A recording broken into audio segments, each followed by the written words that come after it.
Good evening, students. Payal ma'am this side. So today is our first digital class of physics. आज हम लोग second chapter शुरू करेंगे class units and measurement. मैंने first chapter से start क्यों नहीं किया? Because first chapter is very theoretical, that is physical world. It's a very theoretical chapter. We need to read line by line from NCERT, which is really difficult to explain digitally. So I'm going to start with chapter 2, that is units and measurement. First chapter की आप चिंता मत कीजिए, hardly 2-3 classes का chapter है, बहुत छोटा chapter है, वेटेज भी 2 और 3 मार्क्स की ही है. तो जब हम फेस टू फेस मिलेंगे will start that chapter. Okay class? So very important chapter और ईजीएस्ट चैप्टर. क्लास 11th का बहुत ईजी चैप्टर है ये, units and measurement. Let's start. Okay class, सबसे पहले तो मुझे ये बताइए, what do you understand by physics? Physics से आप लोग समझते क्या है? फिजिक्स होती क्या है? Physics is the study of natural phenomenons. Class, make it clear in your mind, आपके आसपास नेचर में जो भी इवेंट हो रहा है, natural event, blowing of wind हो गया, रेन आना, कोई भी प्रोसेस, कोई भी नेचुरल इवेंट जो आपके आसपास हो रहा है, उसकी स्टडी इज फिजिक्स. तो physics is the study of natural phenomenons.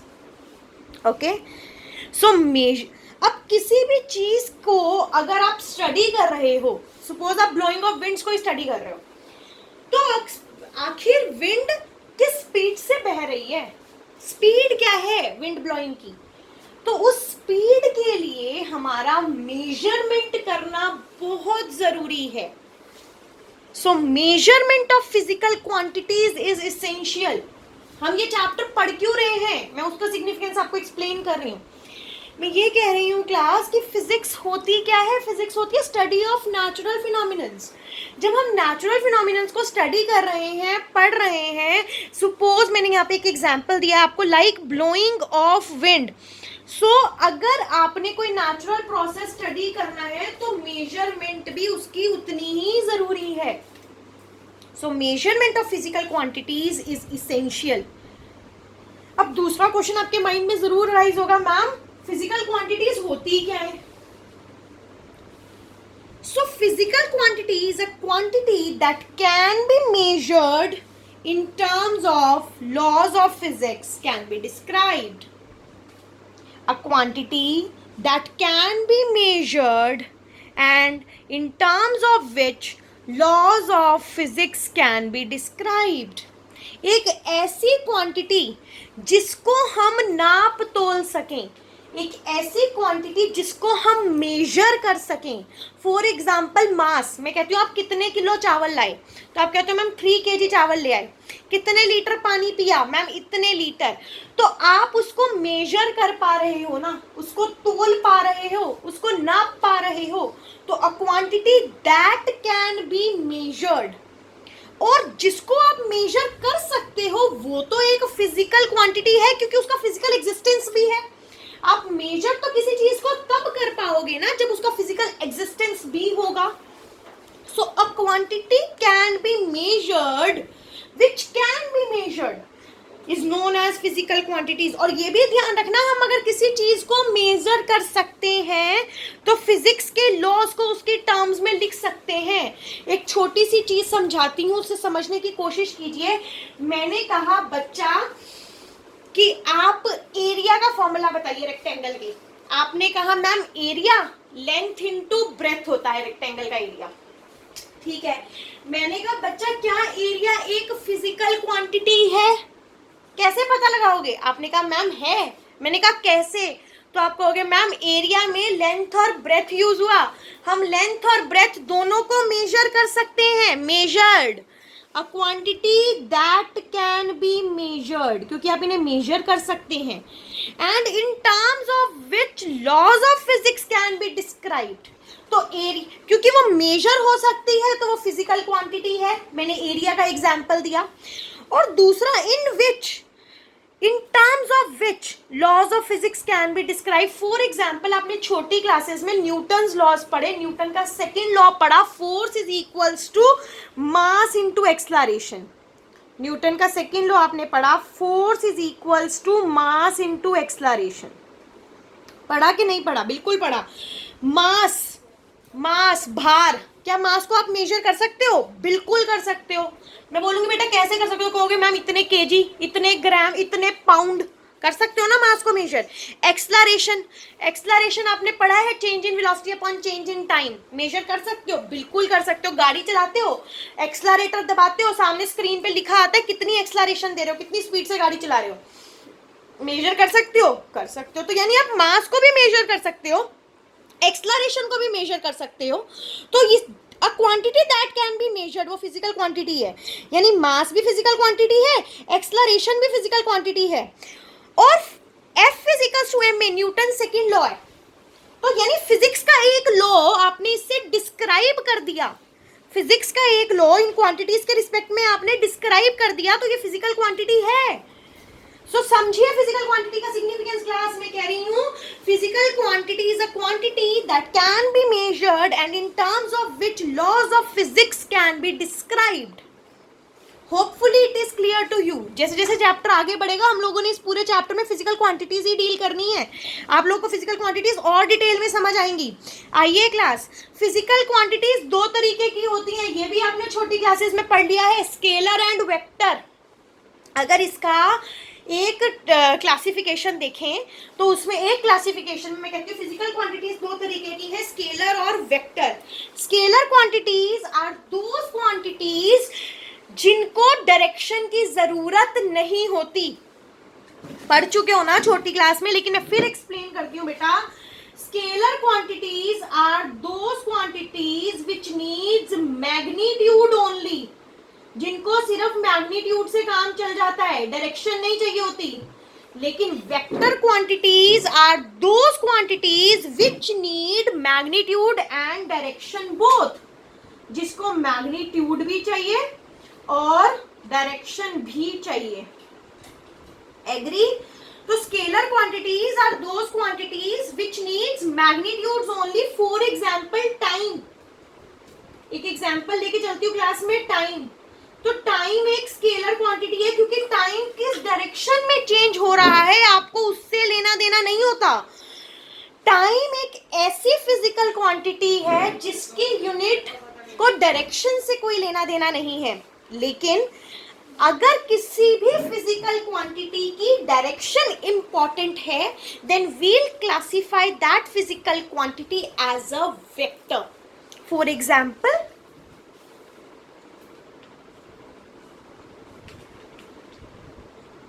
velocity.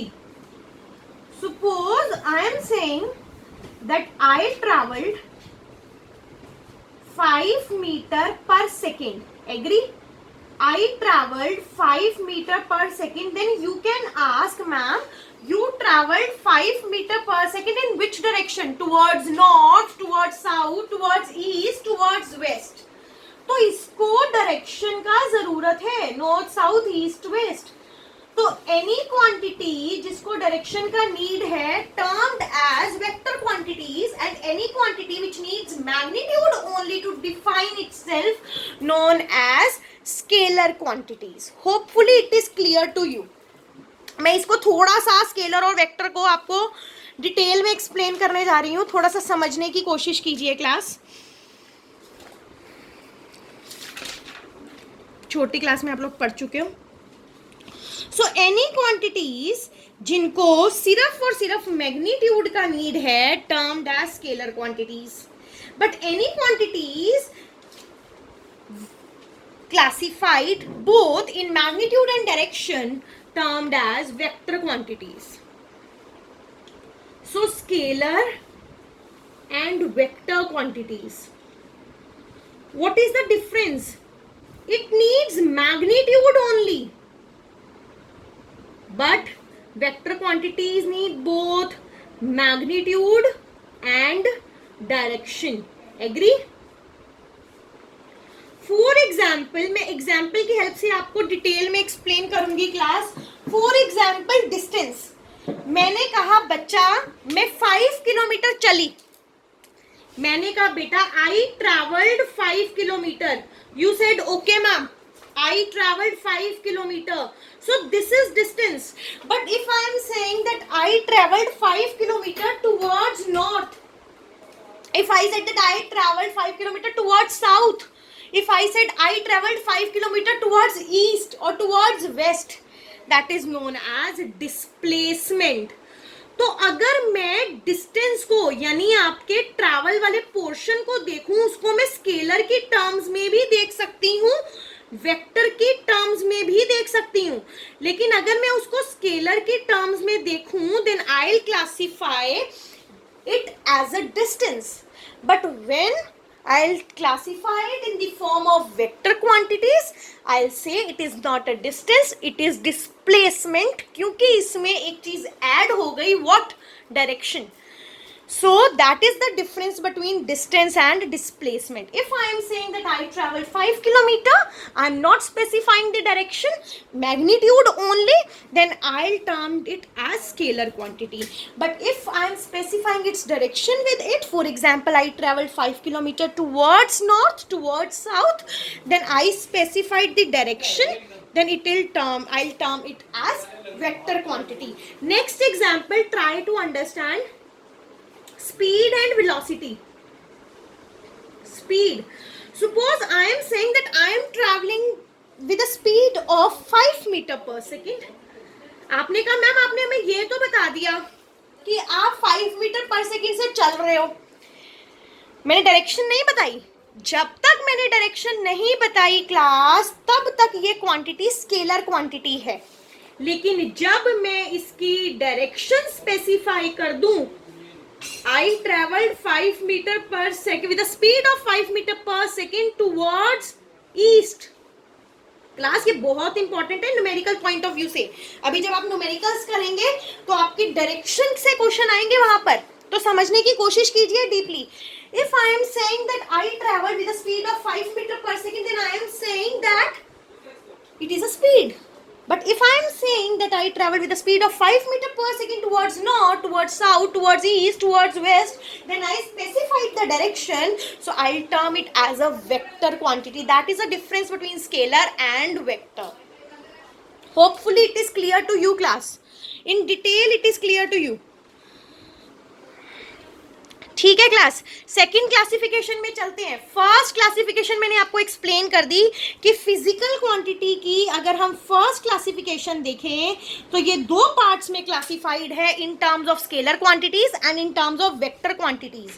यही फिजिकल क्वांटिटीज की दूसरी क्लासिफिकेशन देखें तो we can classify physical quantities as fundamental physical quantity, as fundamental physical quantity and derived physical quantities, as fundamental physical quantities and derived physical quantities. Class अब इसको detail में समझने की कोशिश कीजिए. फंडामेंटल और डिराइव्ड में क्या डिफरेंस है. सपोज आई एम सेइंग कि क्लास मुझे इस पेन का आप लेंथ बताओ, इस पेन का आप लेंथ बताओ. आप कैसे बताओगे? इधर आप कोई इंची टेप, इधर आप कोई टूल उठाओगे, कोई स्केल उठाओगे, उससे मुझे मेजर करके बता दोगे मैम ये इतने सेंटीमीटर है. तो आपने इसके लिए कोई फॉर्मूला यूज किया? नहीं, आपने एक टूल यूज किया, एक मेजरिंग टूल यूज किया, उससे आपने मुझे इसकी लेंथ बता दी. सपोज आई एम सेइंग बेटा इसका मुझे वेट बताओ, इस बॉक्स का मुझे वेट बताओ. आप कैसे बताओगे? कोई फॉर्मूला यूज करोगे? नहीं, आप कोई वेइंग मशीन यूज करोगे. वेइंग मशीन से आपने मुझे इसका वेट बता दिया कि मैम इसका वेट इतना है. So what I am saying कि अगर आपने किसी चीज को मेजर करने के लिए ईदर वेट और लेंथ और टाइम, किसी चीज को मेजर करने के लिए अगर आपने किसी टूल का यूज किया है, किसी चीज को मेजर करने के लिए अगर आपने किसी टूल का यूज किया है, किसी फॉर्मूला का नहीं, that is known as fundamental physical quantity. For example length, आपने इसका लेंथ मेजर करना है तो आपने इंच टेप, आपने कोई मेजरिंग स्केल जो आपके ज्योमेट्री में यूज होता है बेसिकली, आपने यूज करके मुझे बता दिया, तो आपने टूल यूज किया। मैंने कहा बेटा इस टाइम घड़ी में टाइम बताओ, तो आप क्या करोगे, कोई फॉर्मूला नहीं यूज करोगे, आप वहां से मुझे टाइम देख के टूल को यूज करके मुझे एक्सप्लेन कर दोगे मैम इतना टाइम हुआ। यानी if you are using a tool, a machine, not the formula for measurement, then it is known as, those quantities are known as fundamental physical quantities. For example mass, kg. मास को major करने के लिए मैं formula नहीं use करती, मैं tool use करती हूँ। Length unit metre, time unit seconds, temperature thermometer use करते हो, फॉर्मूला नहीं यूज करते। हाँ, ये मत कहना मैम कि हम सेल्सियस को केल्विन में कन्वर्ट करने के लिए तो फॉर्मूला यूज करते हैं।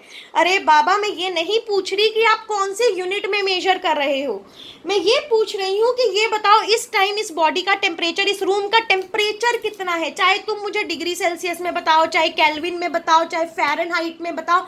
आई am not asking to convert or the conversion of units. I am just asking what is the temperature. So if I am saying to measure a particular physical quantity, I am using a particular tool, not the formula, then that physical quantity is known as fundamental physical quantity. For example, length के लिए, mass के लिए, time के लिए, temperature के लिए, current के लिए और अमाउंट ऑफ सब्सटेंस जो आप केमिस्ट्री में पढ़ चुके हो, मोल्स यूज करते हैं। तो इनके यूनिट्स क्या है? लेंथ की मीटर, मास की केजी, टाइम की सेकेंड, टेम्परेचर की केल्विन, करंट की एम्पियर्स, अमाउंट ऑफ सब्सटेंस की mole. Hopefully fundamental physical quantities are clear to you. यहीं तक लिमिट नहीं है, बहुत सारी फंडामेंटल क्वांटिटीज हैं आपके पास। It's just simple examples to make the concept clear in your mind.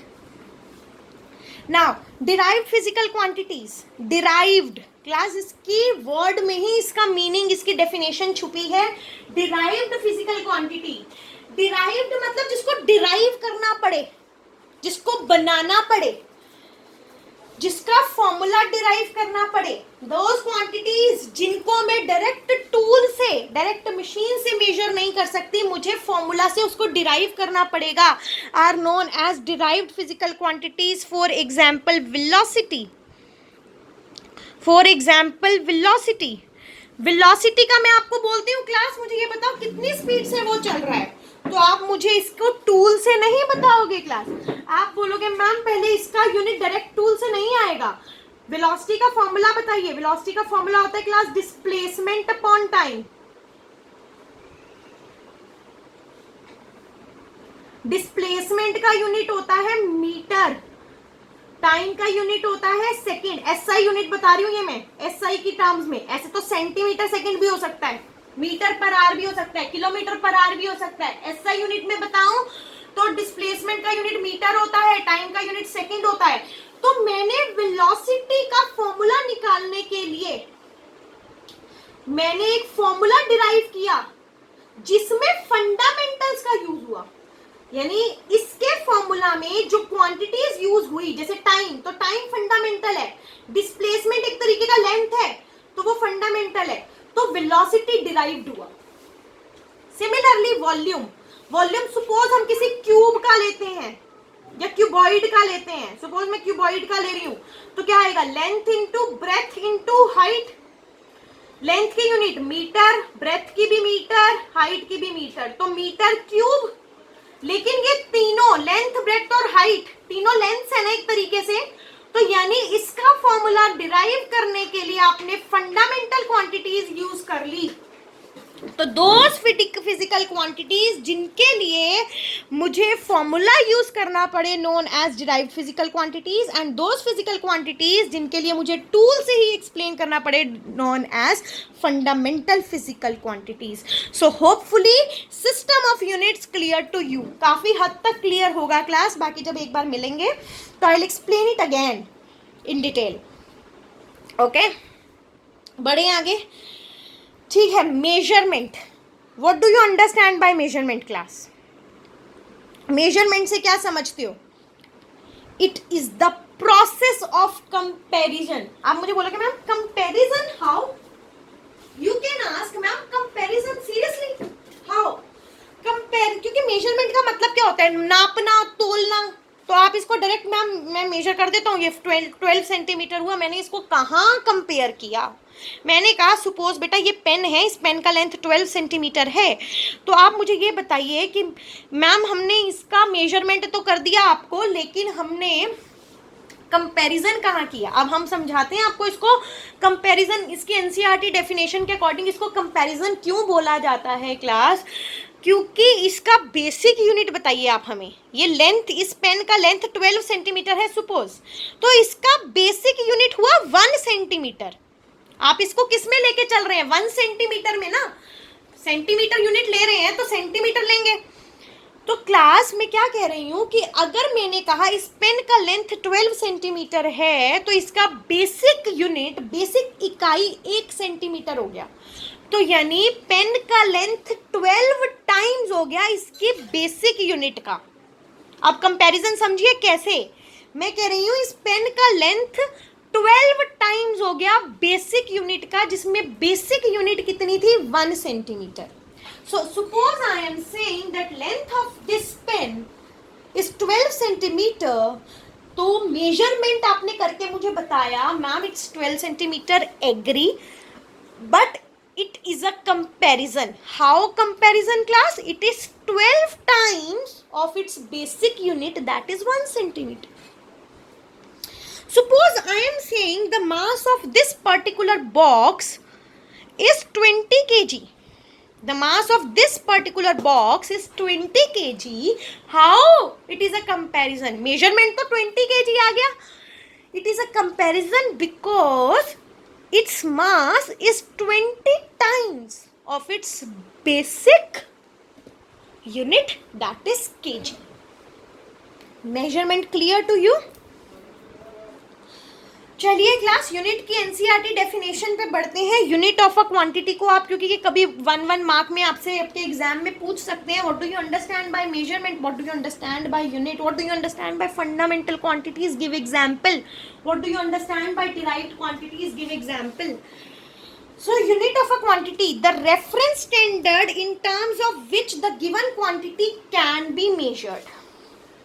The reference standard, जैसे हम कहते हैं बच्चा मुझे ये बताओ ये चावल कितने केजी हैं, तो आपने केजी बोला ना, मैंने किलो बोल दिया ना, तो यानी उसका रेफरेंस स्टैंडर्ड क्या हो गया मेजर करने का, KG. So the reference standard in terms of which the given quantity can be measured. जैसा कि लेंथ आप मेजर कर सकते हो मीटर, किलोमीटर, सेंटीमीटर्स, तो स्टैंडर्ड्स हो गए, आपने इनके स्टैंडर्ड सेट कर दिए। मास को मेजर कर सकते हो केजी, ग्राम्स, पाउंड्स, टाइम को मेजर कर सकते हो सेकेंड, मिनट्स, आवर्स, तो these are the reference standards. तो reference standards are known as units. Hopefully clear to you class. लेकिन इस particular chapter units and measurement जैसे जैसे आगे बढ़ेगा, बहुत लेंदी चैप्टर है, इजी है हालांकि बट लेंदी है। इस चैप्टर में जो भी हम पढ़ेंगे बेसिक 3 क्वांटिटीज में हर चीज को डील करने की कोशिश करेंगे। वो 3 फिजिकल क्वांटिटीज कौन कौन सी हैं class, mass, length and time. Mass, length and time, mass of a body, length of a body, time, MLT। So mass, quantity of matter in it, mass, कि मैं कहूँ ये मान लीजिए कि 20 किलो चावल है हमारे पास, तो उसमें कितना क्वांटिटी है, 20 kg क्वांटिटी है उसमें। तो मास of a body is quantity of matter, कितना क्वांटिटी ऑफ मैटर है उसमें। Length, distance of separation between its 2 extreme ends. मान लो मैंने इस पेन का लेंथ 12 सेंटीमीटर इतनी देर से बोल रही हूँ, तो इसके 2 एक्सट्रीम एंड्स यानी ये और ये, इन दोनों एक्सट्रीम एंड्स के बीच का distance is length of the object. So distance of separation between its 2 extreme ends. Time, it is what a clock reads according to Einstein. क्योंकि टाइम हमारी फिजिक्स में बहुत बड़ी चीज़ है। हर किसी ने टाइम की डेफिनेशन अलग अलग दी। फर्स्ट चैप्टर में हम लोग इसको थोड़ा ज़्यादा डिटेल में पढ़ेंगे फिजिकल वर्ल्ड में। तो इस चैप्टर में आइंस्टाइन के अकॉर्डिंग टाइम वो है जो क्लॉक रीड करता है, जो हम सब भी जानते हैं. So this is the definition according to Einstein. Make it clear in your mind. बढ़े आगे क्लास. इसका पीडीएफ मिल जाएगा. कोई नोट्स नहीं बनाने ड्यूरिंग वीडियो, सिर्फ दिमाग खोलिए और समझने की कोशिश कीजिए. आगे बढ़े. आइए. सो अब आपको ये समझ आ गया कि मैम फिजिकल क्वांटिटीज क्या होती हैं. फिजिकल क्वांटिटीज कोई भी क्वांटिटीज जिनको आप मेजर कर सकें और जिनके टर्म्स में फिजिक्स के लॉज को एक्सप्लेन कर सकें are known as physical quantities. Physical quantities में अपने आप में दो चीजें छुपी हुई होती हैं. एक नंबर, एक unit. Suppose I am saying कि इसका लेंथ 12 सेंटीमीटर है. बोर हो गए होगे इस पेन की लेंथ से, है ना. Suppose I am saying the length of this pen is 12 centimetre. तो इस 12 सेंटीमीटर में दो चीज़ें छिपी हुई हैं. एक नंबर, एक यूनिट. दो चीज़ें छिपी हुई हैं. एक नंबर, एक यूनिट. तो नंबर क्या है 12, यूनिट क्या है सेंटीमीटर. तो any physical quantity hides two thing in itself, number and unit. Okay class. Various system of units. अब मैं ये तो नहीं कह सकती बेटा इसका लेंथ 12 सेंटीमीटर ही रहेगा. मीटर में नहीं बोल सकते. आप कहोगे मैम 12/100 मीटर है. 0.12 क्या कर लोगे, मीटर में बता दिया. अरे तो ठीक तो वो भी है, लेकिन आपने दूसरे सिस्टम में बता दिया मुझे. 12 centimetre is equal to 0.12 metre है ना. तो आपने चीजें गलत नहीं करी ना, आपने चीजों का सिस्टम चेंज किया. बात को कहने के दो अलग नजरिए. सिमिलरली जैसा कि तो वेरियस सिस्टम ऑफ यूनिट्स हमारे पास कौन कौन से हैं class. FPS. FPS foot pound second. Foot pound seconds. CGS centimetre grams seconds. MKS metre KG seconds. Foot यानी लेंथ, पाउंड यानी मास, सेकेंड्स यानी टाइम. तो MLT मैंने कहा ना इस चैप्टर में हम हर चीज कोशिश करेंगे 3 फिजिकल क्वांटिटीज में डील करने की. Mass, length and time. CGS class. C centimetre यानी सॉरी सेंटीमीटर लेंथ हो गया ना क्लास आपका. This is mass, this is length. So MLT centimetre length, grams mass, seconds time. Similarly metre. Metre क्या है क्लास आपका length, KG grams seconds time. So basic 3 system of units जिसको इस chapter में आपने पढ़ने हैं. Foot pound second, centimetre gram seconds, metre KG seconds. लेकिन ये ध्यान रखिए ये सीजीएस और एमकेएस सिस्टम्स जो हैं इनको मैट्रिक सिस्टम या डेसिमल सिस्टम भी कहते हैं. ऐसा क्यों डेसिमल या मैट्रिक सिस्टम इसलिए कहते हैं क्योंकि इनको 10 की पावर में आप बहुत आराम से कन्वर्ट कर सकते हो. यानी मीटर को अगर आपने सेंटीमीटर में लेके जाना है तो इंटू 100 कर दो. सेंटीमीटर को मीटर में लेके आना है तो आप डिवाइडेड बाय 100 कर दो. ग्राम से केजी में जाना है divided by 1000.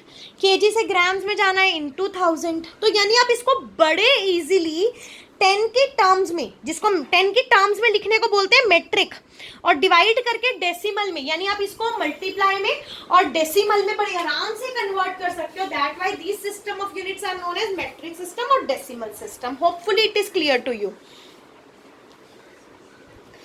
And this particular system in which you measure length in metres, mass in KG, time in seconds.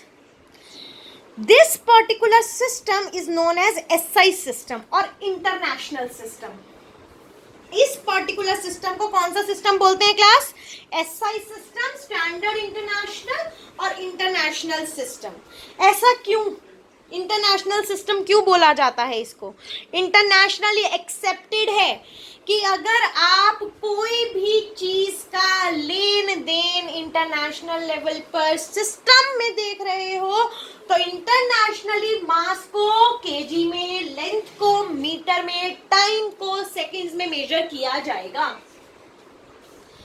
तो this is known as international system in which length is measured in metre, time is measured in seconds and mass is measured in KG.